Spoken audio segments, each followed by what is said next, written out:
நன்றி. வாழ்க வளமுடன் என்ற வாழ்த்துக்களையும் தெரிவித்துக் கொள்கிறேன் என்று தவம் நடத்திய புவனா அம்மா அவர்களும், வழிநடத்தி செல்லும் பகர்தி அம்மா அவர்களும், இதை நன்றி வரை வாழ்த்தினை கூறவுள்ள சுகந்தி அம்மா அவர்களுக்கும் என்னுடைய மனமார்ந்த வாழ்த்துக்களையும் நன்றிகளையும் கூறிக்கொள்கிறேன். இன்றைக்கு பாருங்க எவ்வளவு நல்லா பெண்களா இன்றைக்கு நடத்துறீங்க, எவ்வளவு சிறப்பு. இன்றைக்கு காலையில எத்தனை மணிமாங்க? எத்தனை மணி அங்க? வாழ்க வளமுடன். இந்த நேரத்துல 6 மணி.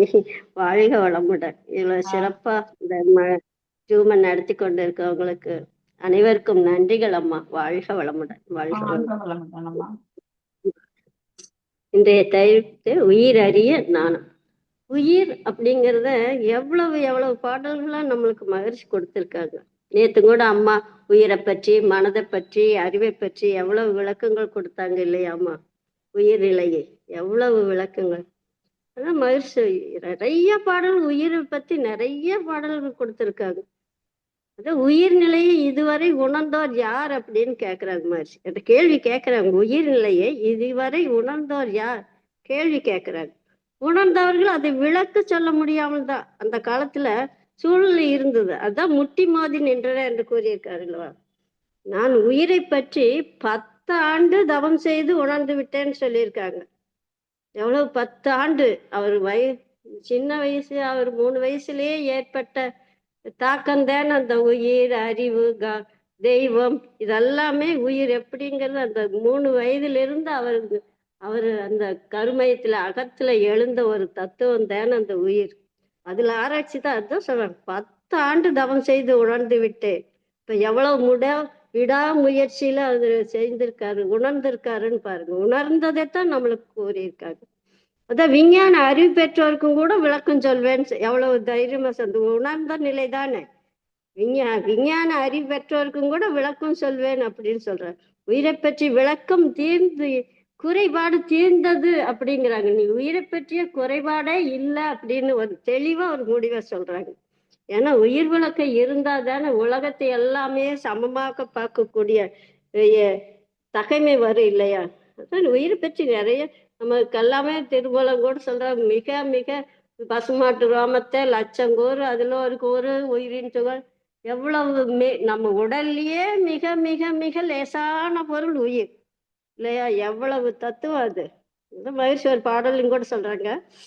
விஞ்ஞானம் உறுதிபட விளக்கிடாத உயிருக்கு அவ்வளவு சொல்றாங்க பாருங்க. விஞ்ஞானம் உறுதிபட விளக்கிடாத, வேதாந்தம் தெளிவுபட கூறிடாத, மெய்ஞானம் உரை மூலம் உணர்த்திடாத மிகச்சிறந்த தத்துவமாம் உயிராம் தேர்வீர் அப்படிங்கிற. அப்ப உயிரை எப்படி அறிஞ்சுக்கணும்னு பாருங்க. விஞ்ஞானம் மனித இடம் அடையும் போது, இந்த நாணம் மனிதனிடம் அடையும் போது ஈதல் இசைபட வாழ்தல் இயல்பா உண்டா.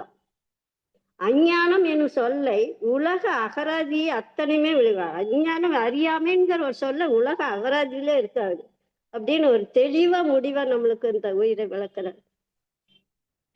இப்ப சிந்திச்சு பாருங்க. விஞ்ஞானம் ஏதாச்சும் உறுதிப்பட இந்த உயிரை பற்றி கூறிக்க. உயிரை பற்றி விஞ்ஞானம் எவ்வளவு வளர்ச்சி அடைஞ்சிருக்குது. எவ்வளவு அது மருத்துவத்துறையே எடுத்துக்கிட்ட எவ்வளவு வளர்ச்சி. எங்கேயோ ஒரு இருந்து ஒருத்துக்கிட்டு டாக்டர் நேரடியா இல்லாம எங்கேயோ இருந்து ஒருத்தருக்கு ஆப்ரேஷன் எல்லாம் செய்யறாங்க அப்படின்னா விஞ்ஞானத்துல எவ்வளவு மருத்துவத்துறையில முன்னேறிக்கு பாரு. இதயம், கிட்னி, இதெல்லாம் இன்னொரு விழுந்த எடுத்து ஒருத்தர் பொருத்தி சிறப்பாக ஆப்ரேஷன் செய்யறாங்க. ஆனா உயிரை எடுத்துக்கொண்டா என்ன விளக்குங்க? உயிர் இருக்குது இல்ல, இந்த 2 தான் இல்ல கூறாங்க. உயிர் இருந்தா காப்பாத்துறோம்னு சொல்றாங்க, உயிர் இல்ல உயிர் போயிடுச்சு. இந்த 2 தவிர்த்து ஏதாச்சும் விஞ்ஞானத்துல சொல்றாங்களா? இல்லைங்களா? வேதாந்தம் சித்தாந்தம் எல்லாம் தெளிவாகவே உயிர் பற்றி, வேதாந்தமாக சித்தாந்தத்தை தெளிவாக அந்த உயிரை பற்றி கூறவில்லை இல்லையா? மெய்யை பற்றி கூறவில்லை. இறைநிலையை பற்றி உணர்ந்தவர்கள் எழுத்து வடிவில். ஏன்னா மெய்ஞானம் சொல்றாங்க, மெய்ஞானம் உரை மூலம் உணர்த்திடாத அப்படின்னு சொல்றாங்க. அப்போ மெய்யை பற்றி, அதாவது இறைநிலையை பற்றி உணர்ந்தவர்கள் எழுத்து வடிவில் எழுதியும் வைக்கவில்லை. சொல்ல கண்டவர் விண்டில்லை, விண்டவர் கண்டில்லை என்று சொல்லுவாங்க இல்லையா? ஆனால் உயிரை பற்றி மனித குலம் உணர்ந்து கொண்டால்தான் என்ன சொல்றாங்க, ஈகை தன்மை. அதனால என்ன, விட்டு கொடுத்தல், ஒத்து உதவி வாழ்வு, இதெல்லாம் இயல்பாக உண்டாகும்னு குருமகன் கூறுறாங்க. உயிரை பற்றி அறியாமை என்ற என்ற உயிரை பற்றி அறியாமே என்ற உலக அகராதியே இருக்காது. எவ்வளவு திட்டவட்டமா உறுதியாக நம்மளுக்கு சொல்றாங்க. இப்ப நம்மளை எடுத்து சிந்திச்சு பாருங்க. இப்ப மன வழக்கு வந்த பிறகுதானே நமக்கு இந்த உயிரின் மதிப்பை புரிந்து கொள்ள முடியுது. புரிந்தாலும் நம்ம எவ்வளவு நேரம் இந்த உயிரை மதிக்கிறோம், போற்றுறோம், காப்பாற்றுறோம் அப்படிங்கிறது ஒரு கேள்விக்குறிதான். அவ்வளவு எளிமையாக உயிரின் தத்துவத்தை கூறியிருக்கார். எவ்வளவு முறை கேட்டாலும், ஆனா உயிரை பற்றி எவ்வளவு முறை கேட்டாலும் உயிர் மூலத்தை நோக்கித்தான் ஆன்மா விரும்புகிறது. விரிவாக வேண்டாம், சுருக்கமா நம்ம எவ்வளவு தடவை கேட்டிருக்கோம். பஞ்சபூதங்களின் முதல் பகுதிகமான விண் சுழற்சியால் ஏற்படுவதுதானே, இதெல்லாம் நம்ம எவ்வளவு முறை கேட்டிருக்கோம். பஞ்சபூதங்கள் சரியான விகிதாச்சாரத்தில் அமையும் போதுதானே உயிர் தோன்றுகிறது. அது உயிர் தோன்றுவதற்கு வெப்பமும் நீரும், கொஞ்சம் வெப்பம் நீர் இருந்தா உயிர் தோன்றுது அப்படின்னு சொல்றோம். இந்த உயிர் உடலை கட்டுவதன் நோக்கம் என்ன? தன் மூலத்தை அடைவதற்காக தான் இந்த உயிர் இந்த உடலையே கட்டி இருக்கு. அப்போ இந்த உடலும் அவசியம் அல்லவா? அதான் குருமகான் எவ்வளவு உயிரின் முக்கியத்தை எவ்வளவு பாடல்கள் நமக்கு கொடுத்திருக்காங்க. இந்த ஒரு பாடல்ல மகரிஷி கூறியதை நம்ம சிந்திப்போம். உயிர் அறிய நாணம் என்ற பாடல்ல என்ன சொல்றாங்க? உயிர் அறிந்தால் அறிவறியும் உண்மை தோன்றும், உலகமெல்லாம் உயிருக்குள் இருக்க காணும், உயிர் அறிந்த அறிவாலே உலகை நோக்க உயர்வு தாழ்விலா சமநிலை சித்தியாகும். உயிர் அறிய அறிவு நிலை உயிர் அறியா அறிவு நிலை மாயையாகும். ஒப்பற்ற உயிரறிய நாணமாகும். உயிராயும் அறிவாயும் தெய்வமாயும் ஓங்கு உயிர் மறைபொருள் நான் உண்மை தேர்வோம். இந்த பாடல்ல அறிவு, தெய்வம், இதெல்லாம் மாயை, இதெல்லாமே இந்த பாடல் மூலம் நமக்கு விளக்குறாங்க. இப்ப நம்ம உயிரின் படற்கண்ணில் தானே மனம். நேற்று அம்மா நல்லா விளக்குனாங்க இல்லையா? உயிரின் படற்கண்ணிலே மனம் இல்லையா? கடலிலிருந்து புறப்பட்ட நீர் என்ன மீண்டும் கடலை நோக்கி வந்து அடைவது போலதான் இல்லையா? நீ எங்க உயிர் புறப்பட்டதோ அங்கதான் போகணும். அதுக்குதான் இந்த உடலைவே கட்டி இருக்கு இல்லையா? கடலும் அலையும் போலதான். கடல் வேறு அலை வேறா? இல்லை இல்லையா? அதுதான். அதே மாதிரிதான் மனம் வேறு உயிர் வேறு கிடையாது. உயிர் அறிய வேண்டுமென்றால் என்ன மனம் உயிருக்குள் இணைய வேண்டும். உயிரை உணர்வுக்கான பயிற்சி தானே தவமுறைகளாக மகிழ்ச்சி கொடுத்திருக்காங்க இல்லையா? குண்டலினி தவம் மூலமாகத்தானே அலைந்து கொண்டிருக்கும் மனதை உள்புறமாக திருத்தி உயிர் மீது வைத்து தவம் செய்யும் போது தானே இந்த மூலமான உயிரை உணர்வு நமக்கு மகிழ்ச்சி பயிற்சியாக கொடுத்திருக்காங்க இல்லையா? அகத்தவத்தில் என் மனதை உயிரின் மீது வைத்தேன் சொல்லியிருக்காங்க இல்லையா? பெண்ணாக உயிர் மீது கண்ணாடி பார்க்க காணலாம் உருவ நிலை, உன்னாடி பார்க்க உணரலாம் உயிரின் நிலை. உள்புறமா திரும்பாது அந்த உயிரின் நிலை. அப்போ உயிரின் மூலத்தை அறிய வேண்டும் என்ன? பின்னதான உயிர். அப்ப இறைநிலையும் பின்னம் தானே அது. இறைநிலையில் பின்ன விண்ணே மெய்ப்பொருள் இல்லை, இறை துகள் தொகுப்பு விண், விண்ணே மெய்ப்பொருள். இது பாருங்க, நல்ல இறை துகள் தொகுப்பு தான் விண், விண்ணே மெய்ப்பொருள். அப்ப முற்றறிவுதான பகுதியாக இயங்கிக் கொண்டிருக்கிறது. இல்ல ஏதாச்சும் நமக்கு சந்தேகமா? எல்லா உயிருக்குள்ளும் விண்தான உயிராக இயங்கிட்டு இருக்கு. அப்போ உயிருக்குள் என்ன? அறிவின் தன்மை தான் உண்டல்லவா? உயிருக்குள் அறிவின் தன்மை உண்டல்லவா? விண், உயிர், மெய்யறிவு இவையெல்லாம் அறிந்து கொள்ளக்கூடியது அல்ல. விரிந்து உயர்ந்து அந்த மெய்ப்பொருளோடு கரைந்து நின்றால்தான் உணர முடியும். மகிழ்ச்சி சொல்வார், நித்தம் நித்தம் உயிர் உடலில் இயங்கு மட்டும் உறைந்து உறைந்து பழக வேண்டும். அப்புறம் சொல்லிப்பா, ஒன்றி ஒன்று நின்று அறிவை பழக்க உறுதி, நுட்பம், சக்தி இவை அதிகமாகும்.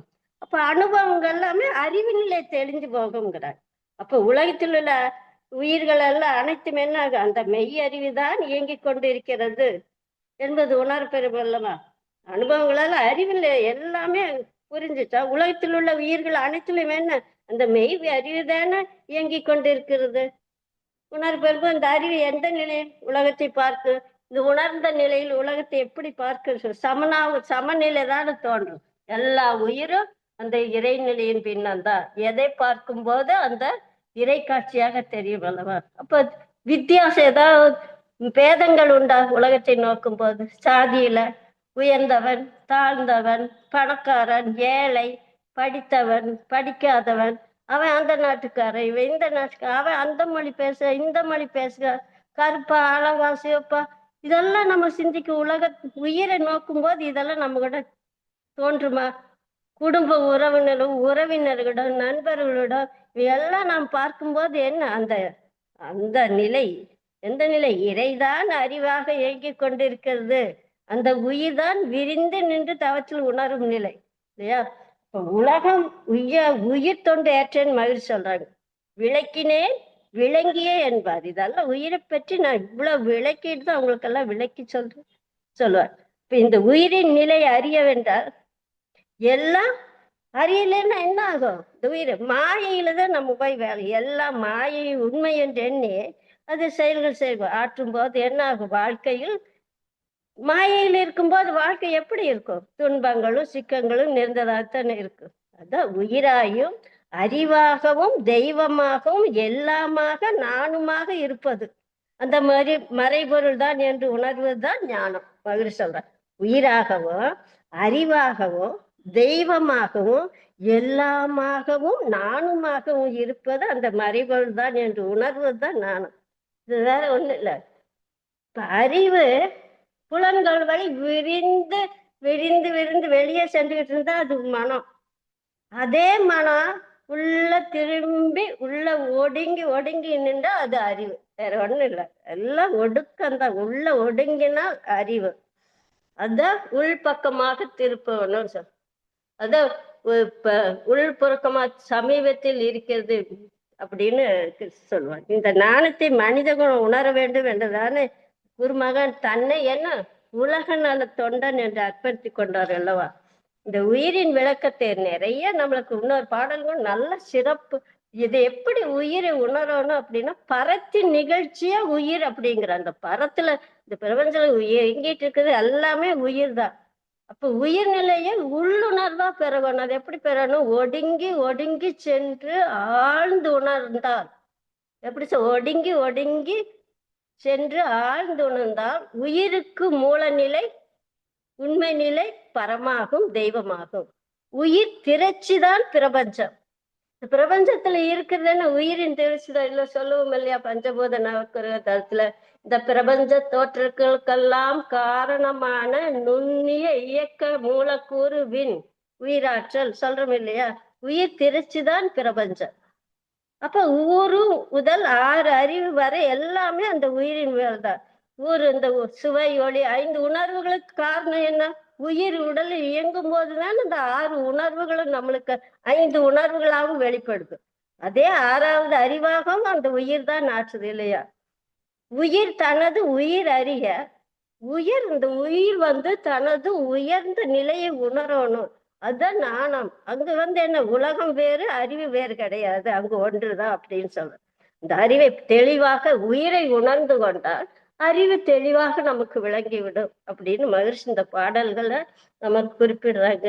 அதான் சொல்லுவாங்க, அவன் நீ ஒன்றாய் அறிந்த இடம் அறிவு முழுமை அது முக்தி சொல்லியிருக்க இல்லையா? எல்லாமே இறை காட்சியாக பார்க்கக்கூடிய எப்போ உயிரை உணர்ந்து அந்த பரத்தை உணர்ந்து அந்த அறிவு நிலை எய்தும் போது காணும் காட்சிகள் அனைத்தும் இறை காட்சியாக தோன்றும். அதான் பகவத்கீதையில் சொல்லுவாங்க இல்லைங்களா? எல்லா பொருளிலும் என்னை காண்பவன் எவனோ என்னுள் எல்லாவற்றையும் காண்பவன் எவனோ அவனை விட்டு நான் நீங்குவதில்லை, அவனும் என்னை விட்டு நீங்குவதில்லை. பகவத்கீதையில சொல்லியிருக்காங்க இல்லையா?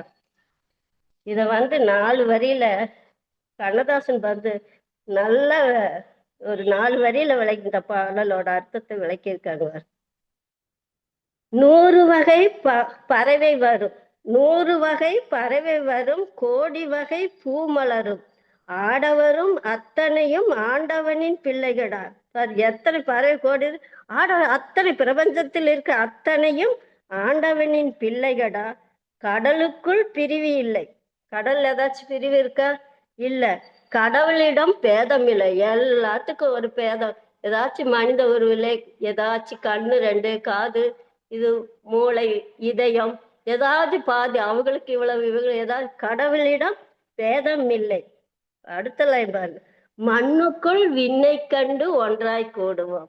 எவ்வளவு ஒரு அற்புதமான கருத்து இந்த 4 வரியில வெளியிட்டிருக்காங்க. 100 வகை பறவை வரும், கோடி வகை பூ மலரும், ஆடவரும் அத்தனையும் ஆண்டவனின் பிள்ளைகளா.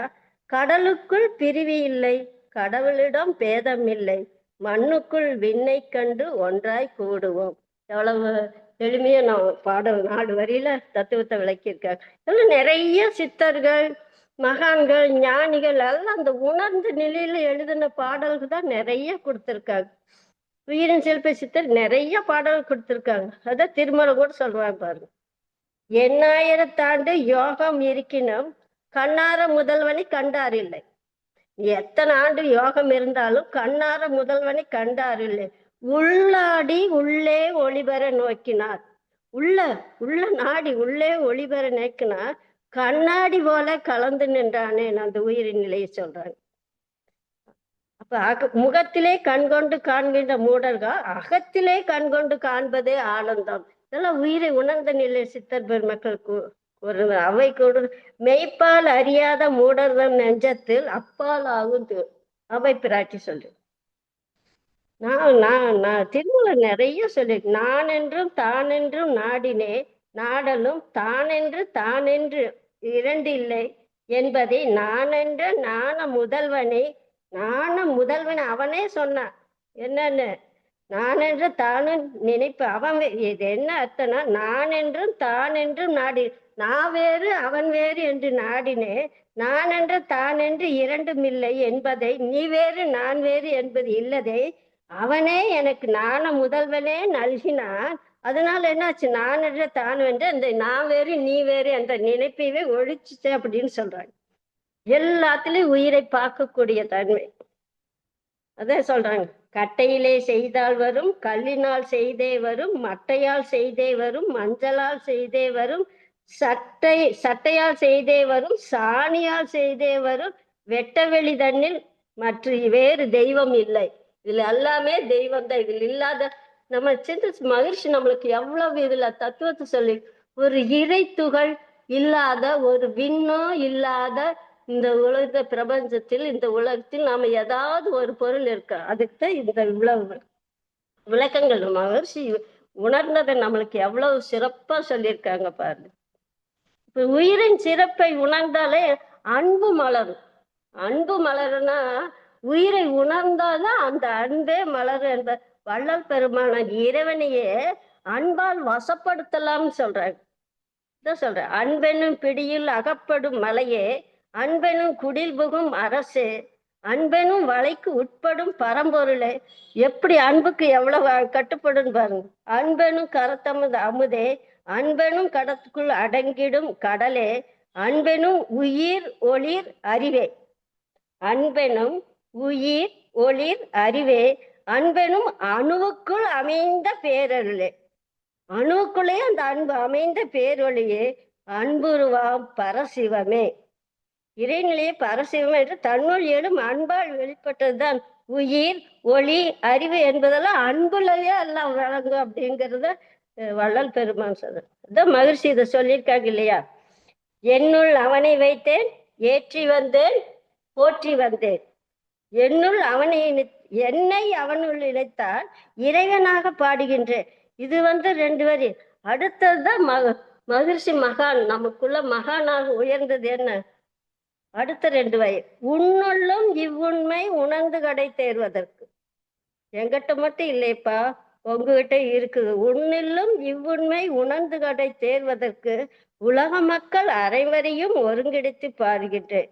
இது அன்பால் வெளிப்பட்ட உயிர் உணர்ந்த நிலைதான் இல்லையா. எவ்வளவோ எவ்வளவோ பாடல்கள் சொல்லி விநாயகர் அவ்வை பிராட்டி சொல்றாங்க. விநாயகர் அவள்ல 4 வரி கொடுத்திருக்காங்க. எல்லையில்லா ஆனந்தம் அளித்து அல்லல் கலைந்தே அருள் வழி காட்டி, சத்தத்தினுள்ளே சதாசிவம் காட்டி, சித்தத்தினுள்ளே சிவனுலம் காட்டி. இந்த உயிருக்குள்ள அந்த உயிரை, இந்த உயிருக்குள்ள அந்த லிங்கமே, அந்த சிவத்தையே உணரக்கூடிய நிலையில எழுதியிருக்காங்க. அப்போ சிவபோக சாரம்ங்கிற ஒரு 4 வரியில் அது ஒரு புக்ல ஆசை அறாய் பாசமும் விடாய், ஆனா சிவபூசையும் பண்ணாய். எதுவுமே நீ ஆசையும் இருக்க மாட்ட, பாசமும் விட மாட்ட, சிவபூசையும் பண்ண மாட்ட, நேசமுடன் ஐந்தொழியும் நீ நினைக்க. ஐந்தொழி சிவாய நம்ம அந்த ஐந்தொழியும் நினைப்பாய். சீச்சி சினமே தவிராய், சினத்தையும் தவிர்க்க மாட்டாய், திருமுறைகள் ஓதாய். இதெல்லாம் இருந்து மனமே உனக்கு வாயேன்னு பாரு. உனக்கு எதுக்கு வாயி, இந்த உயிர் இந்த மனமெல்லாம் எதுக்கு அப்படின்னு கேக்குறாங்க. எவ்வளவு அடிச்சு கேக்குறாரு பாரு. அது பராபர கண்ணியில 2 பேர் சொல்றாங்க. எங்கெங்கே பார்த்தாலும் எவ்வுயிர்க்கும் அவ்வுயிராய், அங்கங்கு இருப்பது நீ என்றோ பராபரமே. எங்க பார்த்தாலும் எந்த உயிர்களை பார்த்தாலும் அங்கங்கு இருப்பது நீ என்றோ பராபரமே. எவ்வளவு தெளிவா சொல்லுங்க. இப்ப காணும் கண்ணுக்கு காட்டும் உளவோ, காணா உள்ளத்தை கண்டு காட்டலின் அயராத அன்பின் அரண்களலே. அன்பின் மேல உள்ளத்தை, காணாத உள்ளத்தை கூட அந்த அன்பால காட்ட முடியும் அப்படிங்கிறத இந்த பாடல்ல நிறைய சொல்லியிருக்காங்க. அப்ப இந்த மகிழ்ச்சி கருத்து என்ன அப்படின்னு நம்ம சிந்திச்சோம்னா, இந்த உயிர் உணர்ந்தாதான் நமக்குள்ள என்ன அந்த அன்பு மலரும். அப்ப இறை உணர்வு அறநெறி இயல்பாகும். அப்ப புலன்களை கடந்து நிற்கும். அறிவு வந்துட்டாலே என்ன ஆகும்? புலன்களை கடந்து நிற்கும், அக உணர்வு உண்டாகும். அப்ப நம்ம மூலத்தை நோக்கி இதெல்லாம் உயிரை உணர்ந்தாதான் இறுதியில் என்ன ஆகும்? இறைநிலைதான் பேரேக்க மண்டலமே தோற்றங்களே அனைத்துமாக இருப்பது போன்ற விளக்கமாக இல்லையா? உண்மையிலே தெளிவுந்தான். இப்ப அறிவின் முழுமைதானே பிறமை ஞானம் அப்படிங்கிறது. அறிவின் முழுமைதானே அந்த அப்ப உயிரை உணர்ந்து பொழுதுதான் இதெல்லாம் நமக்குள்ள தெளிவாக விளங்கும். அப்படிங்கிறத உயிரை உணர வேண்டும் என்று நமக்கு எல்லா தவங்கள் மூலமாகவும் தத்துவங்கள் மூலமாகவும் நமக்கு குருமகான் நிறைய நிறைய விளக்கங்கள் கொடுத்திருக்காங்க. இது ஒரு புக்ல படிச்சேன். ஆனா உண்மையா நடந்தது அப்படிங்கிறத சொன்னாங்க. ஆனா அந்த இது எதுக்கு அப்படின்னா, உயிரை உணர்ந்தாதான் அடுத்தவங்களோட உணர்வு நிலையை நம்மளால புரியுது. அடுத்து உணர்ந்தது நம்மளுக்கு ஒரு துன்பம் கஷ்டம் அப்படின்னு நம்ம உணர்ந்தாதான், இதே அந்த உணர்வு வந்தாதான் இதே துன்பம் அடுத்தவங்களுக்கு வரும்போது அவங்க உணர்வு எப்படி இருக்கு அப்படிங்கறது சொல்லக்கூடிய இது ஒரு உண்மை சம்பவம்னு சொன்னாங்க. 2007 ஈரானில் நடந்ததாமா இது. 2007 ஈரானில் நடந்ததுன்னு சொன்னாங்க. பிலான் அப்துல்லா 2 பேரும் நண்பர்கள் விளையாடிக்கிட்டு இருந்த போது ஒவ்வொருத்தருக்கு அடிச்சு விளையாடும் போது என்ன ஆச்சுன்னா, கோபம் வந்து ஒருத்தர் அடிக்கும் போது இன்னொருத்தர் அடிக்கும் போது கோபம் வந்துருச்சு. அப்துல்லாவை என்ன பண்ணிட்டா, பிலான் என்ப கத்தியால் குத்திட்டான். அந்த அடிச்சதுல கோபத்துல குத்தி அவன் இறந்துட்டான். அப்துல்லா இருந்துட்டான். அங்க எல்லாமே அங்க ஈரான்ல வந்து என்ன கோர்ட்டு கேஸ் எல்லாம் கிடையாது. வாய்தார் வாங்குறது இதெல்லாம் ஒண்ணும் கிடையாதாமா. ஒரே தீர்ப்பு. நடு தெருவுல சேர் போட்டு மேல கயிறு கட்டி அவன் இந்த யார் தண்டை அனுபவிக்க அவங்க முகத்தை மூடி தொங்க விட்டுறார். அப்ப யார் பாதிக்கப்பட்டாங்களோ அவங்கள வந்து கீழே சேர் இருக்கு, அது தள்ளி விடணுமா. யார் பாதிக்கப்பட்டவங்க தான் இது தண்டனை கொடுக்கணுமாமா. அவர் மொத்தத்தில் தொங்கி இருந்து விடுவார், சேர்த்தாலும் இருந்துடுவார். அதே மாதிரிதான் பிலான் கயிற்றுக்கு மேல தொங்க விட்டுருக்காங்க. அப்துல்லா அந்த இறந்த அம்மா வந்து அவ்வளவு கதறி கதறி அவ்வளவு அழுகுறாங்க. என் மகன் இறந்துட்டான்னு. இவ்வளவு அவ்வளவு துன்பம். ஏன்னா அவங்க இதை இன்னும் சிறிது நாளைக்கு முன்னாதான் இன்னொரு மகனை வந்து விபத்துல இருந்துட்டான். இப்ப இருந்த ஒரு மகன் இப்படி இறந்துட்டான்னா அப்ப அந்த தாயோட மனத்தை நினைச்சு பாருங்க எப்படி இருக்கும். இந்த மகன் இருந்துட்டான்னா அவ எப்படி துடிதுடிச்சு அழுகு, கதறி கதறி அழுகுறாங்க.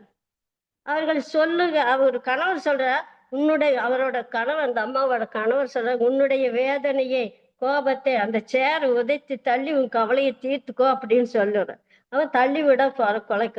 அவன் அருகில் சென்றோடனே அந்த அம்மாவுக்கு அந்த அம்மா அழுகிறத பாக்குறாங்க. அந்த பில்லாவோட அம்மா அழுகிறத பாக்குறாங்க. ஒரு தாயின் வேதனை பட்டது எனக்கு தெரியும், நான் அனுபவிச்சிருக்கேன் அப்படின்னு சொல்லி அந்த சேர் தள்ளாம அந்த கயிற்று கீழே இறக்கி அந்த பையன் கையில ஒரு கன்னத்துல ஒரு அடிச்சு உன்னை மன்னிச்சுட்டேன் போ அப்படின்னு சொல்றாங்க.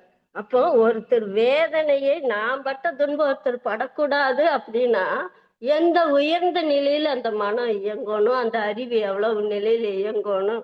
அப்ப எவ்வளவு அது 2 பையன் இறந்த நிலையில அந்த வேதனை அப்போ நம்மளோட வேதனை இன்னொருக்கு வரக்கூடாது அப்படிங்கிற ஒரு தெளிவு நிலை. இதெல்லாம் எப்படி அந்த உயிரை இந்த அன்பு இருந்தா தானே இதெல்லாம் நடக்கும். அதுக்குதான் மகிழ்ச்சி. அன்பு அன்பு அன்பு ஒன்றை என்பில்லாதுக்கு சொல்லு. அன்பு ஈதல் இசைப்பட வாழ்தல் அதல்லது ஊதியம் இல்லை உயிர்க்கு. உயிர்க்கே ஈதல், ஈகைதான் அது. இந்த ஈகை உயிரைவே ஈகையா கொடுத்த அந்த அம்மா இது உயர்ந்த சம்பவம்னு சொன்னாங்க. அதனால இது என்னன்னா, நாம முதல்ல நம்ம கிட்ட இருக்கிற உயிரை உணரணும், நம்ம கிட்ட இருக்கிற தெளிவு பெறணும். நம்ம உடல் எங்கிருந்து வந்தது, உயிர் எங்கிருந்து வந்துச்சு அப்படிங்கிற மூலத்தை நோக்கிய பயன்தான். நம்ம உயிரை எங்கிருந்து வந்துச்சு, மகிழ்ச்சி ஒரு பாடம் சொல்லுவாங்க. நான் என்றால் உடல் உயிர் மெய் நான்கின் நல்லிய இயல்பா கூடும் ஒரு அலை தொகுப்பு. ஊனுடலே என்ன உணர்ச்சிகளின் ஏற்றத்தாழ்வு தான். இந்த உடல் உணர்ச்சிகளின் ஏற்றத்தாழ்வு. உயிர் துகளோ பரிணாமத்தில் வந்த ஆன்மாவின் சரித்திரத்தின் சுருக்க வித்து. இவ்வித்துக்கு வித்தா அருள் பேராற்றல். வித்துக்கு வித்து, இந்த உயிருக்கு வித்து அருள் பேராற்றல். அது எப்படி இருக்குது? வான் அகன்று சூழ்ந்த அகன்ற உயர்ந்த மெய். ஆனால் அந்த உயர்ந்த மெய் எப்படி இருக்குது? வாழ அறிவாம் அகத்து அதிவாம் அனைத்து கொள்ளும். ஒரு பாடல்ல நம்மளுக்கு எவ்வளவு விளக்கம் கொடுத்த. இந்த உயிர் பரிணாமத்தில் வந்த அந்த சுருக்க வித்து தான். அந்த வித்துக்கு மூலம் அந்த அருட்பேராற்றல். ஆனால் அந்த அருட்பேராற்றல் எப்படி? எல்லா அகத்துக்குள்ளும் எல்லாவற்றிலும் இருப்பது அதுதான் அப்படிங்கிற அந்த பாடல நமக்கு உயிரை பற்றி அறிவை பற்றி எவ்வளவு எவ்வளவு விளக்கங்கள் மகிழ்ச்சி நம்மளுக்கு எளிய முறை இப்படி படிச்சவங்க தான் உணர்ந்து கொள்ள முடியாது. நம்மளும் எளிய முறையில் பாமரனும் உணர்ந்து கொள்ளக்கூடிய விலையில் உடல் உயிர் மனம் அறிவு இதெல்லாம் நமக்கு தெளிவாக விளக்கி இருக்காங்க. அந்த உணர்ந்த நிலையில் நாமும் உணர்வோம், மற்றவர்களையும் உணர்வதற்கு உயர் தொண்டாற்றி இன்பம் காண்போம் என்று இந்த வாய்ப்பு அளித்தமைக்கு மிக மிக நன்றி. அது கோதை அம்மா அவர்களுக்கு மிகவும் நன்றி. இந்த வாய்ப்பை கொடுத்தவருக்கு எல்லாம் இது எல்லாம் தொண்டாக செய்து கொண்டும் அனைத்து அன்பு உள்ளங்களுக்கும் என்னுடைய வாழ்த்துக்களை கூறி நிறைவு செய்து கொள்கிறேன். வாழ்க வளமுடன், வாழ்க வளமுடன். நன்றிகளம்மா.